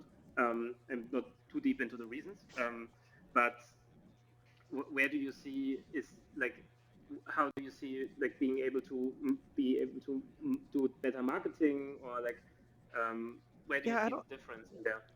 I don't think it's necessarily the marketing. I think it's there are lots of, as you guys know, limitations in Hubs. And again, Hubs is a pioneer. I've used Hubs before. It's amazing. I mean, it's amazing for what it was. I mean, it's no different than there's things that we remember from 20 years ago that was like the best thing then. And then, the industry moves along with newer technology that works better. It's faster, more scalable, cheaper, all that kind of stuff. I think there's not much to do in these spaces. And that's why the services is so important, because when you can have things to do and interact the same way we do in other spaces, I think that's going to invite people where there's actually something to do. Just going to a box and having audio that sometimes works and doesn't, it's limited to 15 people, and just stand there, yeah, that solves a small thing. But I think when you could do a lot more, it's going to take off. And I think if you look at the huge Roblox users, they're all limited. And imagine Roblox, all of that community can start building inside the browser where they own their own space. They don't give money back. Like if they make $1, they keep $1. They'll flock to the browser. And no different than, like imagine when the first browser came out, people were like, well, why are we going to use a browser? I'm a company. I want to be at my space, my intranet. I don't want to share. But the history shows people want to be together and easily connect with each other in these applications. And so in the beginning, it'll be tough for us, but I believe people will eventually flock to the idea of what the browser is solving for. And then when you can do things like playing chess, like imagine if I want to play chess every Thursday night and it's as seamless as me connecting to a chess service and it's just there. And now you and I can play, and eventually with AR glasses, you'll sit and see that same chessboard and I'll see it in VR, and or I can be on my mobile device. When you can make it that seamless to share these games and experiences, this is going to blow up.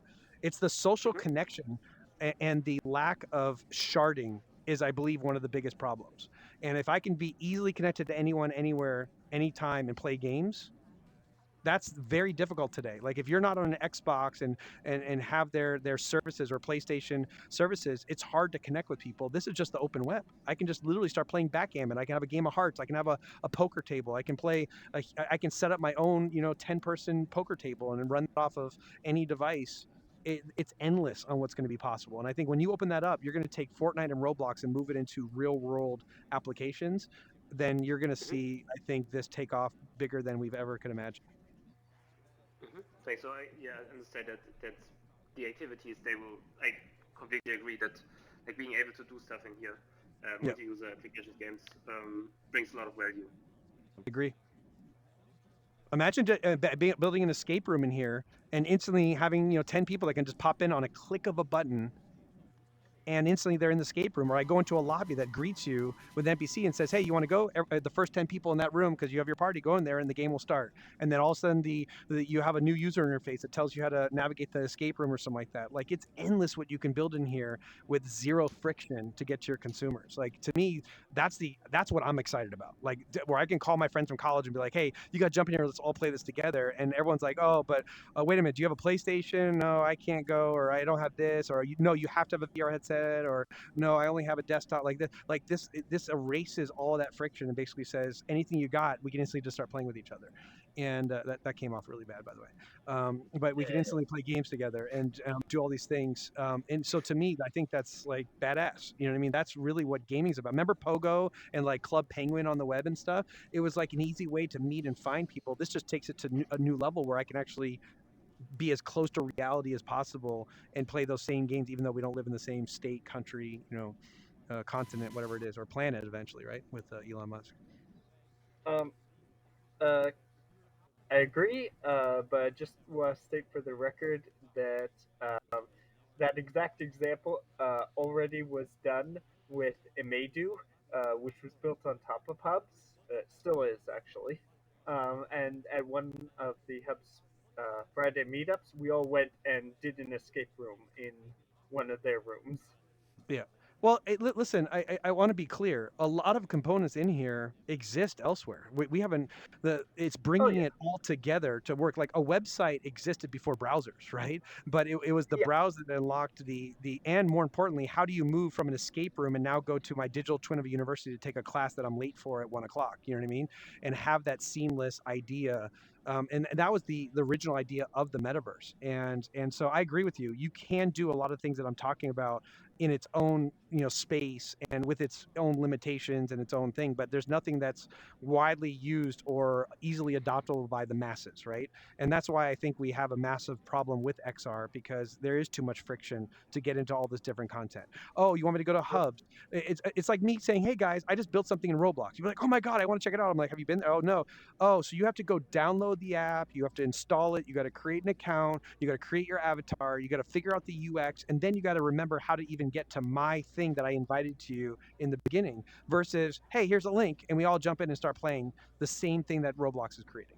And I believe you can replicate everything in Roblox times 1,000 inside the browser. And it just makes it seamless to share that with content. But I don't know. Who am I? I'm just a futurist thinking about kind of what's possible. Well, I think also the sorry. Go ahead. I think also the building an open source browser, building I'm not sure if you said open source. Maybe I just hallucinated that one. But building a browser seems like very good. And I guess you already know like the Volvic team building an open source XR browser. Is that something you maybe, because you also said like you're collecting funding and projects like this obviously need funding. Maybe is there some way to collaborate? Because I think like why build two separate open source things, or maybe you can build on top of that. I'm not sure. So I would love to work with another company to build the browser. Our idea of the browser and what people are currently building are very different. I don't believe HTML-based browsers is what is needed for the metaverse. And the metaverse has nothing to do with HTML. I'm not trying to bring in, you can bring in 2D websites, but you have to have a browser that's capable of connecting millions of services to hundreds of millions of people all in real time. And that is a different solution than trying to display 2D websites from all over the world.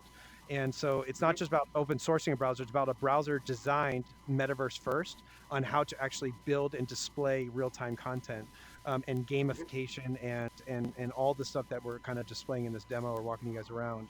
And I think that's the importance. So if Wolvic's like, hey, we would love to start building that, I would love to work with them. I mean, we're not trying to build it all ourselves. I mean, this is, again, we're just trying to showcase something and hopefully get a lot of people that are like, you know what, we love the path that you guys are going down. It's a necessary path. We agree. How can I help? And hopefully people build different components, and we eventually create a consortium and build open standards and agree to like avatar systems and payment solution systems and all these different things necessary to work in the browser. So we definitely do not want to build it all. So if the Wolvic team is interested in building a browser for the metaverse, I'm ready to ready to talk to them yesterday. Nice. I think a good example on how these standards are handled is actually like the Quest team, which I think, like the Quest browser team, I think doing an amazing job with their browser. And the way they do it is like they implement a new standard, like a new API, which is then available for their browser. And you, of course, can check if that feature is available. So if you are on a browser that does not have this feature available, you will fall back to your other implementation. So if you intend to, for instance, extend the JavaScript standard with a new networking layer that is much faster, which may be needed for those kinds of applications, you could implement that on top of the existing JavaScript engines, and then basically have the ability to detect if this feature is available as a developer, and then if it's not available, I can fall back to, I don't know, WebSockets, web transport, or something else. I hear what you're saying, and I'm trying to kind of like when cloud computing came about, everyone's like, well, I still need to have my computers in my warehouse, or I need to have them right there. And then eventually people are like, well, you don't. You just use cloud computing, and eventually you have to move to, I believe, the next phase. It's really, really hard to be, you could be backwards compatible on assets and a lot of different things, but most of that stuff is not designed to stream the stuff that I'm kind of displaying to you guys in a way that makes it seamless to go across large maps and all this type of stuff. And so it's just with our limited team size, we're just focused on really creating a browser that can really do this, and then hopefully we can move to the open standard aspect with a lot of like the W3C and the Metaverse Standards Forum. But it's really, really hard. Like right now, you guys used a browser to get into our browser, and this was the quickest and easiest way for us to build something to showcase. But I think at some point we want a native browser that you install just like Chrome. So instead of Chrome, it'll be called RP1 or Platinum or whatever it is. And that is purely a metaverse browser that connects to all these real-time services. And I think the best way to describe it is really think of AR glasses as I move around. How do I stream on-demand content based on my proximity as I move around the real world? And that is very, very different than just reading HTML data. And so for us, we're just thinking a little bit differently. And instead of trying to make it all work together, it's like, let's build the right thing for the future, and then hopefully bring people together to bring their components to it. It's hard to do all those components going backwards. Like the MetaQuest browser, we use it, right? Right now I'm in VR and a MetaQuest browser going into RP1, so it's a browser in a browser. But once I'm inside RP1, this is all unlimited, right? And I think the goal is eventually for this to be where I just connect to the browser directly, like an RP1 browser native, and then I'm instantly connected to all this content.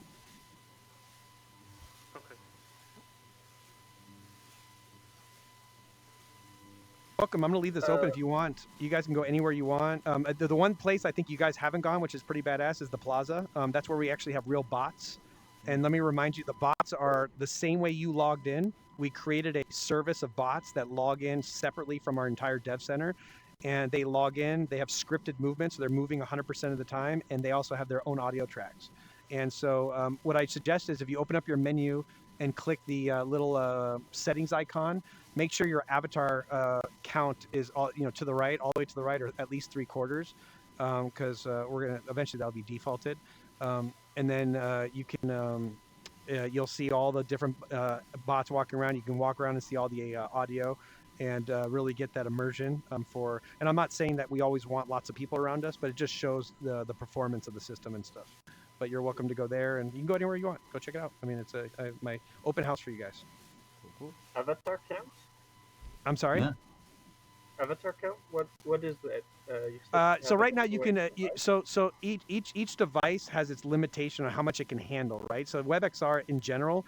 So right now we Oh, send right. about 2 to 4 megabits a second, which include your audio track. It includes all of the 6 DOF information. And by the way, we can send you all facial data, all fingers separately once we get that. So I can actually use your webcam. We haven't done it yet, but I can take your movement in webcam and transfer it to your avatar all in real time. Really seamless, no different than I do it in VR. So if I move my hands, it'll move my hands. If I move my head or if I blink or all that stuff, we can easily transfer that to all the avatars. And but yeah, no, you'll be able to do all those components pretty seamlessly. But the Right. avatar count is a limitation. So our system can handle about 1,000 avatars. So the 1,001st avatar, you won't see it. We can procedurally put it there, but as you move near it, it'll convert from a real person to a thing. Everyone's there. It's just what the device can actually handle. And so, like a mobile device might be able to handle, let's say, 50 avatars all in real time. Everything else will be like little like Placeholder triangles that pop icons. up. Yeah, placeholders, exactly. But they're actually still there. It's not like you're disconnected. I can still line up 100,000 people on a mobile device, and you can go say hi to each person one at a time. As the bandwidth increases on the internet, that will only increase as well.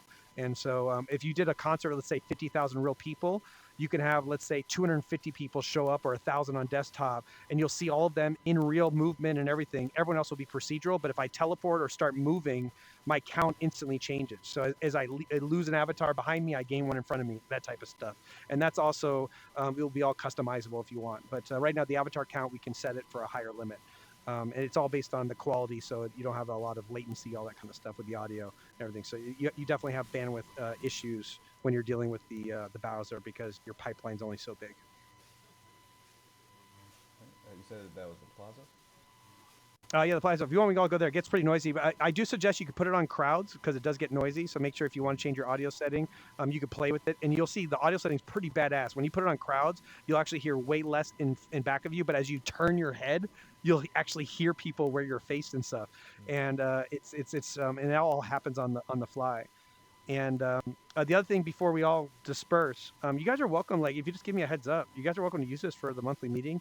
Obviously, once this is open 24/7, then you don't even need to text me or anything. You can just go create an account and create these rooms on the fly. Yeah, keep that in mind. If people have time for a short demonstration, I have something decidedly more modest to show. Love to see it. Okay, Can you bring it inside here? Bring it in here. No, can I paste a URL that other people can see? I have pasted no, it not yet. We're gonna have that soon. Oh, yeah, was this so I the thing pasted you it into posted the a link to in Discord. the hubs earlier? I pasted it into the Discord. If anyone has any GLB models you'd like to show off, you might. Can I ask one quick question before you guys go there? I just want to know, what do you guys think? I mean, I'm showing you this stuff. You guys are super quiet. Is this cool? Do you think we're heading a good path? Do you guys kind of say, nah, the federated metaverse is a better direction? Do you like what we're trying to solve? Like, I would love your feedback. Like, you guys are smart WebXR people that are pioneers in this space. Like, what do you guys think of this? You know what I mean? It's great to be on our own path, but it's kind of lonely trying to build it on your own, you know? I see the vision. I guess the main thing for me is I would be more interested to see once like the whole services aspect of it becomes available to sort of interact with, because I can imagine like a spot like this bar would be a great showcase to have like multiple of these like services running for pool Totally. or darts, or if you run like a trivia night events on the stage or something. Absolutely. Okay. Yeah. By the way, we can have trivia. That's one of the other things we have already. It's really easiest for us to program this stuff. It's just bandwidth, of our team. But we were going to do like chess or like Connect 4, or I think we can easily bring in trivia in here. I think the first couple of services that we're building right now is speech to text, and also Google search and the weather, so that eventually you could go stand anywhere on planet Earth and you'll actually get the real weather on planet Earth that's happening there, and we can actually get like clouds or the what you see to be exactly what it is over there. So there's lots of things we're trying to show how seamless it is to bring in real third-party APIs in here. We're just trying to showcase a lot to get to the point where we can eventually get people to either raise capital or all that kind of stuff. So it's you can imagine how much it's like it takes once like developers can see like how to actually the path. do these services, then I think it'll be more compelling. And also one thing for me would just be like the ability to like send a text message to somebody in RP1 would be very nice. Text message from the outside world, or are you talking about just like each other? within the app, like me being Oh yeah, able we have to, that. like, select. Yeah, that's already built in. Not only will you be able to text each other, you'll be able to actually call each other. So imagine if you're right now at the lounge, and you're one of my friends, I'd be able to just actually click a button, and you'll see an incoming call, and it's up to you to decline it or answer it. And if you answer, I'd be like, hey, what's up? How's it going? Where you at? Oh, I'm at the lounge. Oh, I'm in the bar RP1. Why don't you come join me? And I can click one button, and you can actually summon someone to you, or I can ask to join you, and then it's all permission based, obviously, because you don't want people to surprise you. That's all built in. That'll be built in. Most of that works now. The long distance calling will be done probably in about a week or so.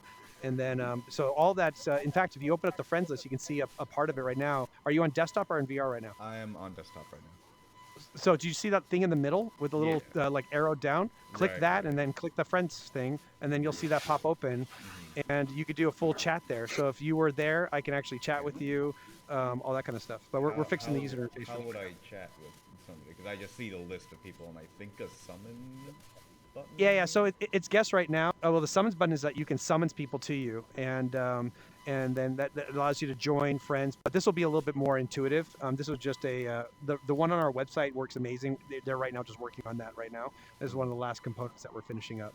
But this chat is you better click on somebody and then instantly chat with them. But ignore this. It already works. It just we need a better interface for VR and desktop and stuff. Yeah, but I assume they're sorry. Go ahead, please. I assume there also will be places that are not real life. That's the whole idea of 100% VR as well. This escaping real life. No, 1,000%. So planet Earth, let me be super clear. So planet Earth, the reason why we have a 1-to-1 scale is that if you have a university or a museum or a store, you will automatically have rights. You couldn't come in and take the rights of the Met Museum in New York. They automatically own their space, and eventually, hopefully, they will upload a digital twin and be able to run AR and VR services in their space that they fully control, monetize, payments, everything is completely theirs. Outside, like if you want to build something that has nothing to do with the digital twin, a game, a fictitious planet, whatever you want, we have unlimited space outside of this area that you can build anything you want to planet size. Obviously, planet size would be way too big for most people. But if it was a project you want to, you can build avatar of the planet and force everyone to create blue Navi avatars and have your own gamification and your own menu systems. Like we have a main system menu, but you'll be able to control the menu system. So when someone walks into your space, they'll be greeted how you want to greet them. You can have your own NPCs. You can have, it's endless what is possible. And so we eventually believe there'll be Star Wars land over there where people will live all the time because they just want to be immersed in Star Wars characters and clothing and avatars and all that stuff. It's unlimited what's possible. The only thing with the browser is once I'm done playing Star Wars, I can now go to the Met Museum, or I can go to take a class or a training thing that I have to do for work, because it's all seamlessly connected. And I can change my personas as well, where like there'll be eventually adult content planet where only adult content can be. And so you'll have like age verification and stuff. So, it is a big endeavor that we're taking on. And so we're starting the blueprints, but again, we need eventually lots of companies and individuals to join in this path. To solve these problems. But yeah, that's the goal. So don't worry. I agree with you that the digital twin is really just to show what's possible as far as the AR side of things. Because for us to be able to walk around the real world and connect to those AR services, I'm trying to show you, like when you walked up that light switch, imagine that being something that you walk into a hotel and they're like, hey, welcome, your room is this way, or like, I want to pay my bill, click this button and I'm done. You eventually have this spatial software that you can connect to, ran by any third-party company. So that's the purpose of having a digital twin of planet Earth. But there will be unlimited space. When I say unlimited, fully abundant, and it's not going to be thousands of dollars to get that space. It's going to be the opposite. We're not trying to build scarcity on the browser. It should be open for everyone to build what they want. Cool.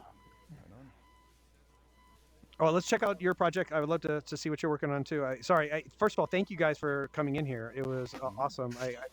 When I saw the thing wasn't working, I'm like, hey, you guys can jump in and use this. You're more than welcome to. But thank you for coming. If you guys ever want to reach out or you have ways to help or want to be a part of this, I'm easily available. We have our own Discord, and we have a soft launch coming in about a month or so, which people will be able to come in 24/7 and start playing with it. And then we're going to do something more formal, like with more articles and things people writing stuff on us, probably in a couple months and stuff.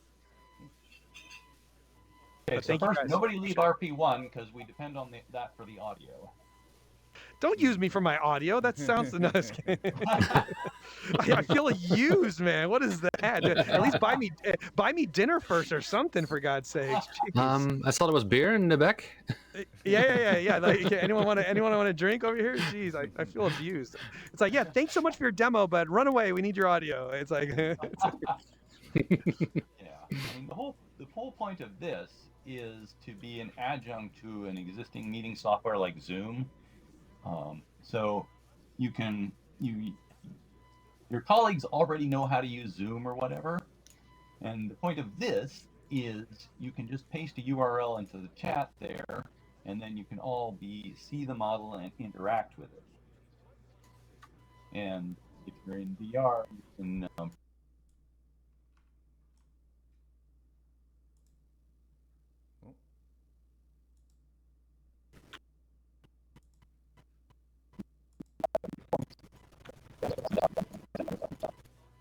so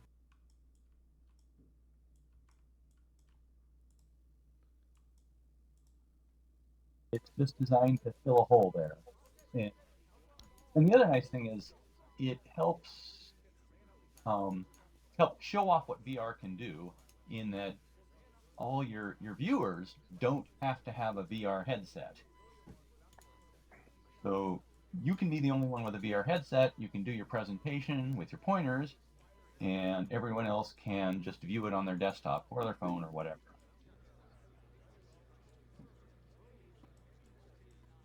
Is that reasonably clear? Is it what? Yeah, I think I where get this what you're fits? putting down. Yeah, I think so.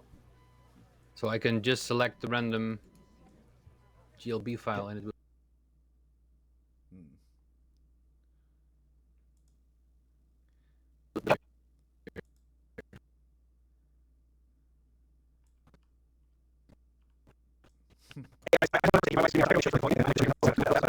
Fix next time you guys come in. There'll be names. You'll be able to actually enter it on your way in and stuff like that. But I just want to thank you. If you ever want to meet up in RP1 again for like a monthly meetup, just give me a heads up on Discord or just send me a message. More than happy anytime you want, guys. Like the WebXR community is probably the most important one to me. So you guys are always welcome. So consider yourself family. And but all this stuff. If you guys have feedback, please let me know. I mean, it's as you can imagine, being a founder, it's quite lonely sometimes.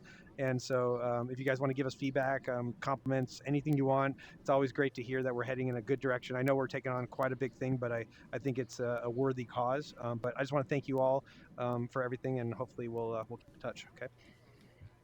Yeah. Thank you you for your time. Yes, thank you. Cheers. Bye bye. See ya. Take care.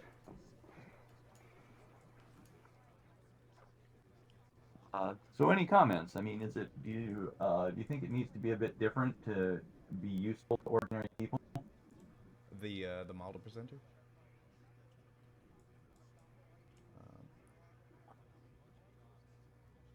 Ooh, this one's animated.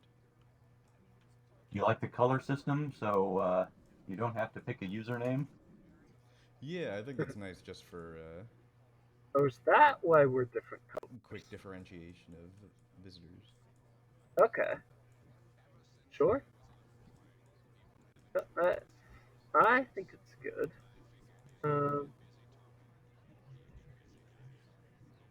It's not very ambitious. It's just designed to fill that niche, so that if you want to, if you have multiple people. I think the one thing you could add would maybe be shadows on the ground. Why does it seem like some people are flying and others are stuck to the ground? In here or in the well, on the if you're on the desktop, you should have orbit controls, so you should be able to.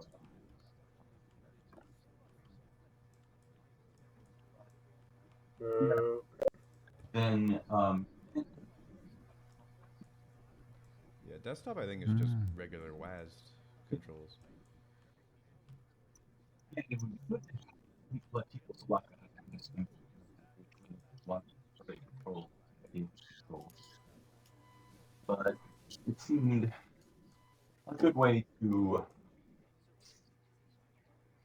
give people something like what they want. And so like people in VR, they can be very physical. They can walk right up to it and this part does this thing, this part does this thing.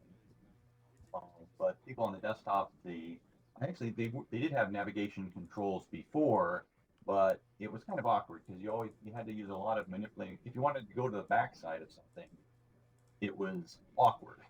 And so I switched that to orbit controls because on the desktop.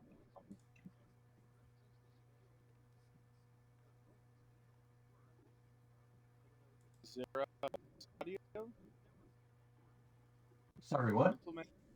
Is audio implemented? Like Not at all. And I don't intend because basically it's using the Croquet network, which is well, it doesn't provide an audio communication solution.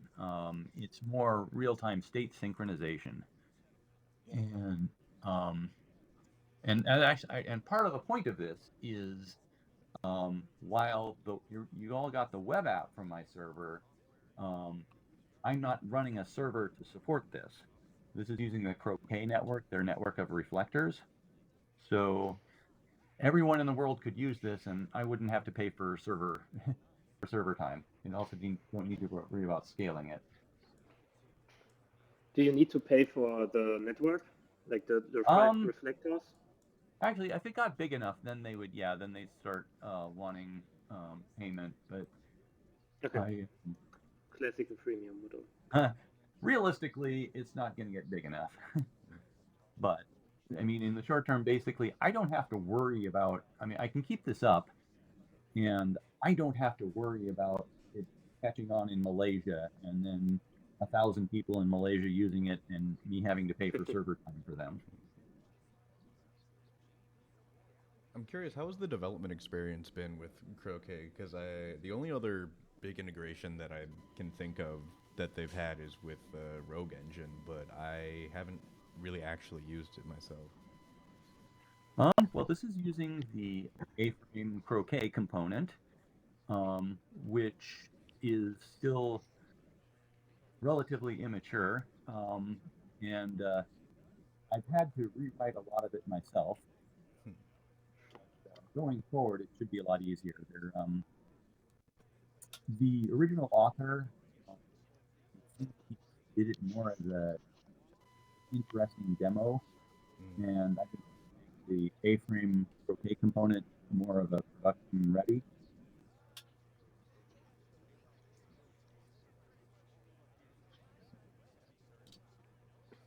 Oh, and I guess the other thing you can't see here is the presentation part is an A-frame component, and so if you wanted to have if you wanted to show some data, then you could write a different app that just uses the presenter component that gets us all these avatars and the pointers and the space, but then you could load in the data differently rather than loading in a GLB model.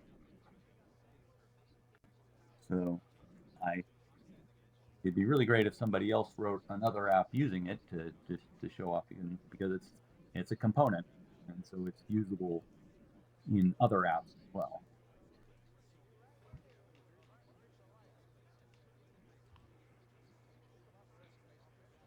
I guess my other question would be, I don't know how much insight you have into this, but do you know if there's like many other people using Croquet services? Because I remember they had they came to a WebXR meetup and it was really interesting, and then kind of never heard much from them after that. Well, their Discord is not very active. Yeah. So it seems as far as I can tell, they don't have much uptake. I'm not sure where they're at. So, I mean, this has been for them. This is this has been decades of development along these lines. Right. So they don't need to succeed in the next year, but it's not clear that they're getting much uptake. I mean, it's really cool. Go ahead. Yeah, sorry. For me, the croquet solution is. I think it for me it solves a similar case as what we are in right now, like these social things where you don't have to have really low latency, but the problem of course is that the concept cannot like do like really like client-side prediction, low latency, Counter-Strike kind of stuff. So it's like for people that actually want to build like first-person shooters, like kind of stuff, they need like other network solutions. So I think for what we are in right now, Croquet is actually a good solution, technology-wise. Yeah, that sounds about right. Because Sorry, like, I you couldn't can't do make server out what you were authority saying. with it, right? Sorry, I didn't get it. I was saying is like another thing with croquet is like you also can't have like server authority for like competitive things too. I would imagine, just kind of adding on the Counter-Strike example. I mean, you don't need to like that's like I'm like as I said, I like to do things with peer-to-peer, and you can actually build like really like trusted peer-to-peer stuff, which works completely without a server. But the problem is, of course, like I think it's very great that they have this reflector idea, but since then, like the concept will always give you latency for what you are doing. So like you cannot do client-side prediction because the concept is basically built on the idea that you have to reflect your action first. So your own action, you cannot directly apply your own action to the state. You always have to wait for some reflector to give you the confirmation that this can be applied, this action. So I think that's the flaw in the concept, but I think that's why this concept is like great for like this meeting kind of stuff, because you don't need this kind of low latency. Yeah, the advantage of Croquet is you don't have to run a server. The downside is you can't have your own server to be a source of truth. And so, yeah, if you wouldn't want to do a competitive game because people would just rewrite the client. Yeah, they actually like that's not a problem, because since the reflector reflects all actions, and if your code is deterministic and all actions are reflected, then everybody gets the same state. You can, if you modify your own client, you just modified your own client. You cannot influence others.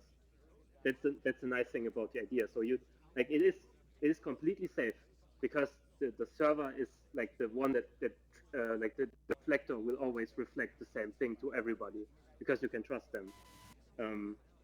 But the latency part is what makes the concept problematic. Actually, there's one thing where it doesn't apply in Croquet, at least last time I looked into it, because they also have a piece of persistence. So when they elect a random pair to write the current state for persistence. And Okay, yeah. at least when I looked into it, was possible to, if you were elected, you could write an incorrect state, which would. Okay, that's true. Yeah. Sorry. But I think the bigger problem for games is more that you need a full state. So in a shooter example, you don't want to know the position of people that is sort of hidden from view. So yeah, you don't have the server authority to say, well, you can only see these 5 people in your vicinity. So I only send you the position updates of these 5 people. You actually get all the data. So it's relatively easy to create hacks for it. Yes, 100%. Yeah, I think that's very interesting. I have a mathematician friend who is working on like cryptographics, and there is research on how to do like computation without knowing all the inputs, which might be able to solve this someday. Because this is also true for peer-to-peer games, where like you have like how do I know if somebody is in fog of war if I don't have like an authority that can say that to me? But there are concepts that can work, can solve that by doing computation without knowing all the inputs. It's it's crazy, but the math behind it is like it's crazy. Yeah, I think I know. I can't recall the name, but indeed, there's like this branch of mathematics that's very interesting, also from a privacy point of view, where you could do calculations like aggregations, averages, without Yeah. knowing the source data, and Yes, still being able exactly. to deliver the response back. Yeah, I know. Yes, I think that has the potential to solve peer-to-peer multi-user with client-side prediction and like on a Counter-Strike level. But if only the time was there to build something like this. Although it will be interesting. It's sorry to get a bit off topic in FPS games and Counter Strike stuff, but it's like I imagine that even with those technologies, people will find creative ways to infer information from basically sort of side channel attack things. Basically, if someone is standing still, there might be less computation happening. So they might be inferring like, oh, this person is camping or waiting somewhere, or. But it would be interesting to see what evolves from it. Yeah, that's true. Yeah.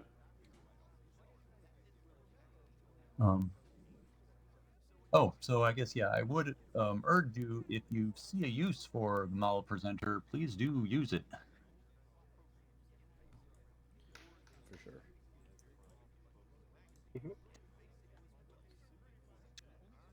I would say maybe also post in like the show off channel too. It could if be you wanna add, interesting like, a little to sort blurb of about it. prime the URL with a GLB file to load. I don't know. It feels like that because in your situation that you sketch, it doesn't really matter because you are presenting something in a video conferencing tool. You prepare the URL, you send it out via the chat, people join, and everything is prepared. But I don't know. I just see a use case where you could say like,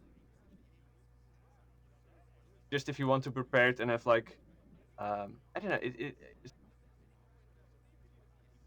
Well, I don't know that's necessary because the URL gives you the session, and then the session has all the other data, including what the GLB file is. I mean, so if you want to have a GLB file set up in advance, you just need to go to the session and select. Because I don't know if the session has any.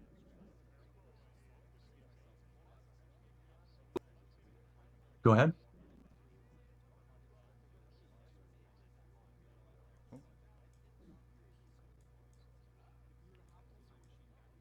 His audio might have gotten stuck, I think. Don't think so. I don't know. Oh. Hello? We hear you now. I don't know where I got cut off if that happened. What I tried to say is I can imagine that if you expand some things to the presenter, that the session can sort of have leftovers. Let's say you add a function that you can that people could point at a point on the model, and it adds like a small question mark or some other notation. And if you then have like the same presentation but to a different audience, you want this clean session with the same model, perhaps. But I'm just thinking out loud. I don't know if it makes sense. But then I can see like similar with meeting software where you can say, we'll create a meeting for this group. You have like some quick URLs in certain services where you don't have the exact meeting ID or session ID, but just the makeup of the meeting, so it automatically creates one when you use that URL. I can sort of see that working here as well. Oh, I have this presentation, I give it to a certain group, and I give it to multiple subsets of the group or multiple times, and I just want to start a clean session with this model. But just a That's random a good idea. idea. That is a good idea. Although I'm not sure it makes it's of value. I'm not sure how much value it is because, I mean, for something more complex, I'm sure, because I mean, this doesn't have a whole lot of state that needs to be preserved. It really has just what model are you looking at, and then the rest of it is all transient stuff. Is where are people's avatars and where are the pointers. Now, the other thing as being able to put pins in my life, I do want to do that. I'm just not sure I'm gonna. I've got so many projects. I'm not sure I have time for that. Yeah, no, I'm not saying you must implement or that is a must-have feature, but just thinking for myself, whenever I gave trainings and stuff, I like to have a list of resources prepared with as little steps as needed. That's a good point. URL, and then I can see myself accidentally pasting a GLB URL into the chat or stuff like that. So having like one URL that does everything can't go wrong is my idea.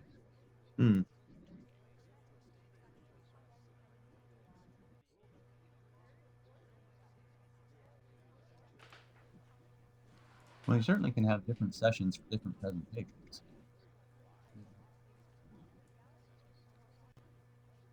Alrighty, guys. We're just over the 2-hour mark, so I'm gonna go ahead and head out for today. Alrighty, thanks for hosting. Yep, yeah, it was great talking to people. Thank you.